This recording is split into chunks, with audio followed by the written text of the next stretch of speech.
En esta tarde hablaremos sobre el inconsciente de Freud. Pero hablar del inconsciente, según Freud, es un tema bastante amplio. Así que lo vamos a restringir a uno de los temas interesantes que tratan de explicar algunos comportamientos y conductas del hombre. Me refiero a la transformación en lo contrario. Esta idea que aparece en uno de sus artículos titulado Las pulsiones y sus destinos, nos explican cómo se transforma un comportamiento activo en pasivo o bien lo pasivo en activo, la transformación del objeto. Pero qué mejor partir con un ejemplo. Imaginémonos una persona tranquila, calma, de buena educación. Los demás lo perciben así y él también tal vez se autopercibe de esa misma manera. Pero entremos a las profundidades de su mente. Inconscientemente, él tal vez es una persona agresiva, violenta, impulsiva. ¿Qué ocurre entre ese lado oscuro, siniestro, agresivo, con este otro lado claro, tranquilo, calmoso, de confianza? ¿Quién se ha encargado de transformar esta fuerza tal vez negativa en algo que nosotros consideramos socialmente positivo? Es justamente el yo. El yo se encarga de regular y filtrar aquella fuerza o transformar los objetos peligrosos para el individuo y contener o canalizar algunas fuerzas que provienen de este inconsciente, de este ello inconsciente, de estas fuerzas pulsivas, de estos impulsos. ¿Por qué esta persona, siendo agresiva o violenta, hoy es una persona tranquila? Según Sigmund Freud, lo que ha ocurrido es que la carga negativa de esta fuerza se ha canalizado en otra cosa. Tal vez esta misma persona calma, tranquila y educada tiene otros aspectos oscuros que no nos hemos podido dar cuenta. Algún tipo de manía, alguna otra tipo de situación que para él en su vida íntima es totalmente natural y que pocos conocen. Tal vez es una persona bastante ansiosa. Tal vez es una persona que en algunos momentos explota. Tal vez su agresión está dada en algún tipo de trabajo que él realice, una obra, algún escrito. Por de pronto entonces lo que socialmente podría ser considerado peligroso y que para él también es considerado peligroso, el yo lo ha transformado. Una actitud pasiva, con una fuerza tremendamente activa. Pero vamos más atrás todavía, vamos en las profundidades del inconsciente que tal vez nos afecta a todos, no solamente ese determinado caso. Freud descubre que el ello, estas fuerzas impulsivas, entre comillas, si hacemos una idea como que pensaran, desean obtener el objeto y lo único que quieren es la satisfacción. Pero alcanzar el objeto para lograr la satisfacción y de algún modo sentir placer no consiste como nosotros pensamos en simplemente alcanzar y conservar el objeto. Tal como cuando uno se saca una foto y quiere guardarla. O quiere pintar y deja ese rastro, esa pintura como para que otros lo observen y él mismo también lo contemple. No, no. La satisfacción del objeto para el ello consiste en la destrucción. Solo destruyendo el objeto se alcanza la satisfacción. Si esa actitud, ese comportamiento fuera completamente expuesto, sería no solamente peligroso para otros, sino para el mismo individuo. Es ahí que el yo transforma esa energía, la utiliza o la reutiliza para que el objeto sea conservado, para que el objeto pueda ser nuevamente usado, en fin. Pero todo ese trabajo que hace el yo tiene un costo, y ese costo debe pagarlo. La energía, entonces, estas cargas negativas deben ser desplazadas hacia otros objetos. Si nosotros lo miramos así, nuestra naturaleza más inconsciente es sádica.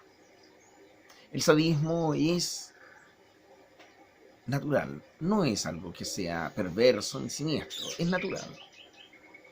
Si no existiera ese sadismo, no podríamos, por ejemplo, alimentarnos. Si uno lo mira con una mirada mucho más fría, el comer significa destrozar aquel objeto para alcanzar la satisfacción. Y mientras se destruye, gozamos o sentimos gran placer. Es el placer de comer. Ese acto que para nosotros es tan natural se realiza en todo tipo de comportamiento. Es el acto de comprar un vehículo nuevo y usarlo. O tener una piscina y usarla. Esa acción de querer usar las cosas es una acción sádica.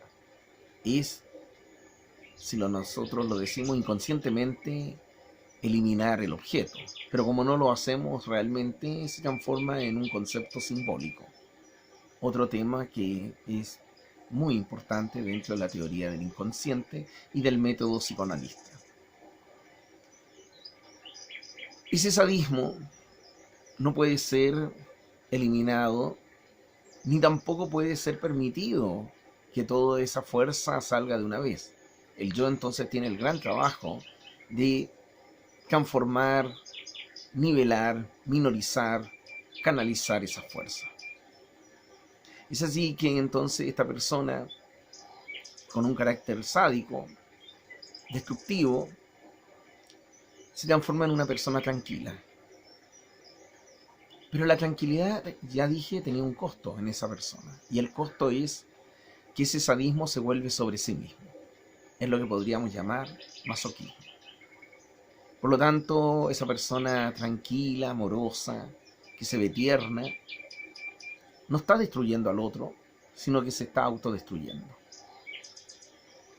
Y tal vez eso es el ideal del hiperyo. Ese es el ideal de lo social. Más que ser sádicos, ser masoquistas. Si yo deseo comer algo, calmarme y comer a medida. El deseo sádico se muestra claramente en los seres más, menos tal vez racionales, o que se dejan llevar por sus impulsos. De este modo, cuando nosotros queremos comer pescado, simplemente se pescan esos peces y nosotros los matamos para comerlos.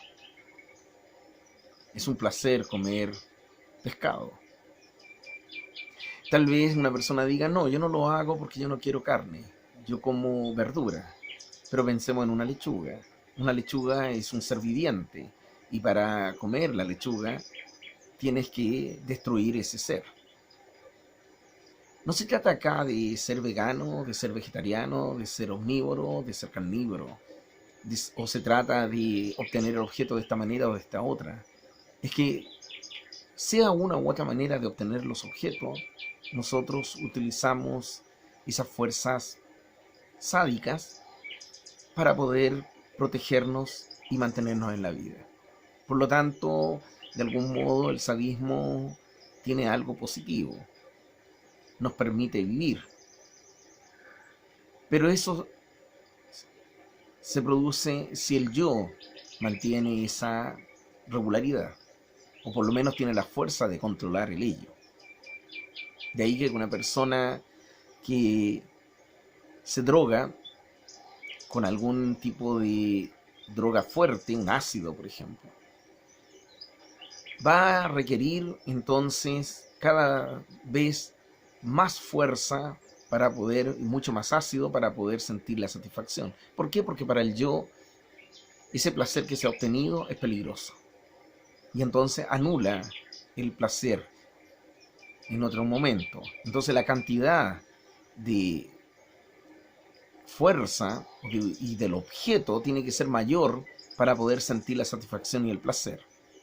En algún momento el yo ya no puede controlar esta especie de guerra entre el individuo conscientemente que desea ácido y el yo que desea conservar la vida. Solamente se deja llevar por la parte más primitiva y por lo tanto esa persona drogada quiere consumir la droga y eso tal vez le va a costar la vida. Ese es el fin del ello si es que el yo no lo controla: la muerte. Es por esa razón que el yo utiliza otro elemento para poder controlar también estas fuerzas sádicas y que determinan la conducta social: el hiperyo, el ideal de persona. Por lo tanto, esta persona que dije que era masoquista y que para nosotros es una palabra pareciera ser peligrosa, para una estructura social es bastante buena.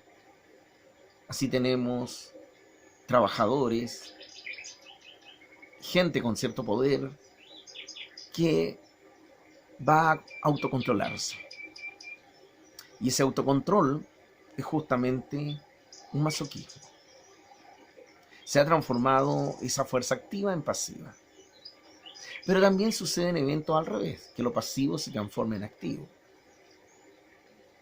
De ahí, por ejemplo, que una persona que no desea tal vez tener relaciones sexuales, sin embargo el yo requiere que cierta energía aparezca, produce entonces el acto del enamoramiento.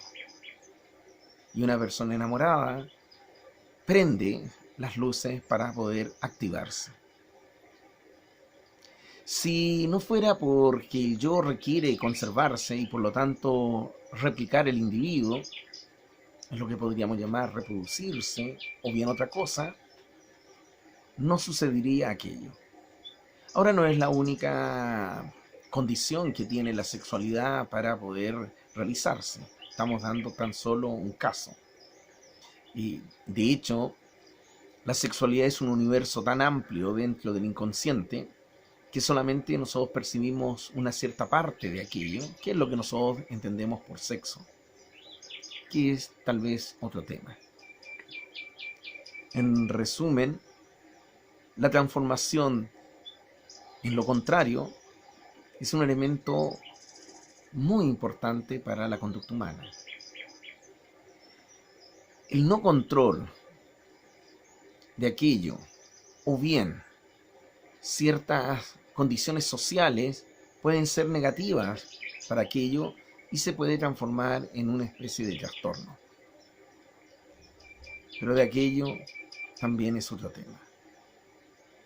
Muchas gracias.